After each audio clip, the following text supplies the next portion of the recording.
Guys, welcome to YouTube channel. ഇന്നൊരു അവധി ദിവസമാണ്. അപ്പനും അമ്മാമ്മയ്ക്ക് സർപ്രൈസ് കൊടുക്കാൻ വേണ്ടി ഞങ്ങളിന്ന് പ്രാച്ചമ്പലം വരെ പോവുകയാണ്. ഒരു വെറൈറ്റിക്ക് വേണ്ടി ഞങ്ങളിന്ന് ബസ്സിലാണ് പോകുന്നത്. ഞാനും അമ്മയും വാച്ചിയും കൂടെ സ്റ്റോപ്പിൽ വന്ന് കുറച്ചു നേരം വെയിറ്റ് ചെയ്തപ്പോഴത്തേക്ക് പാപ്പനംകോട് പോകുന്ന ബസ് വന്നു. അതിൽ കയറി. ഞങ്ങൾക്ക് അത് ഫ്രണ്ട് സീറ്റാണ് കിട്ടിയത്. ബസ്സിൽ ഒട്ടും തന്നെ തിരക്കില്ലായിരുന്നുകൊണ്ട് ഇടയ്ക്ക് വെച്ച് ഞങ്ങൾ ബാക്കിലേക്ക് ഷിഫ്റ്റ് ചെയ്തു. ഒരു മലയാളി ആവണമെങ്കിൽ ലൈഫിൽ ഒരു തവണയെങ്കിലും ഒരു KSRTC ബസ്സിൽ കയറിയിരിക്കണം. റോഡിലെ കുണ്ടും കുഴിയൊക്കെ അങ്ങനെ മെയിൻറ്റെയിൻ ചെയ്ത് ഒരു പഴയ KSRTC ബസ്സിൽ ഇങ്ങനെ ഡുഗു ഡുഗു ഡുഗു ഡുഗു എന്ന് പറഞ്ഞ് പോണം. ഗായ്സ്, ഞാൻ പറഞ്ഞില്ലേ ബസ്സിലൊന്നും ഒരു തിരക്കും ഇല്ലായിരുന്നെന്ന്. അതുകൊണ്ട് ഞാനും വാച്ചിയും വീണ്ടും സീറ്റ് മാറി.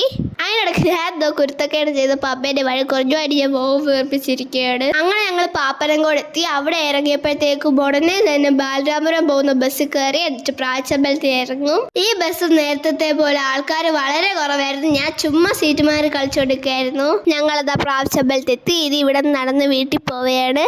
ഇവിടെ എത്തിയപ്പോഴാണ് അമ്മ പറയുന്നത് ഇന്ന് 1-ാം തീയതി ആയതുകൊണ്ട് അപ്പനും അമ്മമ്മയും ചിലപ്പോൾ അമ്പലത്തിൽ പോയിട്ടുണ്ടാവും. അവർക്ക് സർപ്രൈസ് കൊടുത്താൽ വേണ്ടിട്ട് നമ്മൾ വെയിലത്തുനിന്ന് ശശിയാവും. ഇത് ഗേറ്റ് പൂട്ടിയിട്ടില്ല. അപ്പൊ ആരോ ഒരാൾ വീട്ടിൻ്റെ അകത്തുണ്ടെന്ന് ഉറപ്പായി. അതൊക്കെ ഗേറ്റ് തുറന്നു പോയിട്ട് നമുക്ക് അകത്തുള്ള ആളെ സർപ്രൈസ് ചെയ്യാം. ബെല്ലടിച്ചപ്പോൾ ആരും ഡോറ് തുറന്നില്ല. അപ്പോഴേക്കും കണ്ടു അപ്പൂപ്പൻ വെളിയിൽ എന്തോ പണിയായിട്ട് നിൽക്കുന്നത്. പിന്നെ അങ്ങോട്ട് പോയി അപ്പൂപ്പൻ ഞങ്ങളെ കണ്ടപ്പോൾ ശരിക്കും സർപ്രൈസ് ആയി. അമ്മാമ്മ എന്തായാലും വീട്ടിൽ കാണില്ല എന്നായിരുന്നു ഞങ്ങൾ വിചാരിച്ചിരുന്നത്. പക്ഷെ അമ്മാമ്മ നേരത്തെ അമ്പലത്തിൽ പോയിട്ട് വീട്ടിലെത്തി. അതുകൊണ്ട് ഞങ്ങൾക്ക് രണ്ടുപേരെയും ഞെട്ടിക്കാൻ പറ്റി. അപ്പൊ അത്രേ ഉള്ളൂ ചാച്ച. ബൈ.